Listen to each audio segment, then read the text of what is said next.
മുസ്ലിം league committee bus സ്റ്റാൻഡിൽ പ്രതിഷേധ സംഗമം സംഘടിപ്പിച്ചു. സംഗമം കുറുക്കോളി മൊയ്തീൻ MLA ഉദ്ഘാടനം ചെയ്തു. രാജ്യത്തെ ജനങ്ങൾക്ക് പറ്റിയ ഒരു കയ്യബദ്ധം അല്ലെങ്കിൽ കാരണപ്രസംഗം കൊണ്ടാണ് 2014 ഈ രാജ്യത്തിന്റെ ഭരണം ഫാസിസ്റ്റുകളുടെ കൈകളിലേക്ക് ചെന്നുപെട്ടത്.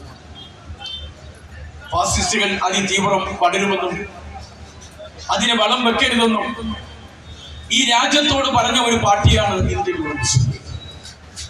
നമുക്കറിയാം, BJP രൂപപ്പെടുന്നതിന് മുമ്പ് ഭാരതീയ ജനസംഘം ഈ രാജ്യത്തുണ്ടായിരുന്നു. ഇതേ കോപ്രായങ്ങൾ കളിച്ചുകൊണ്ടാണ് അവർ രാജ്യത്ത് വളരാൻ ശ്രമിച്ചത്.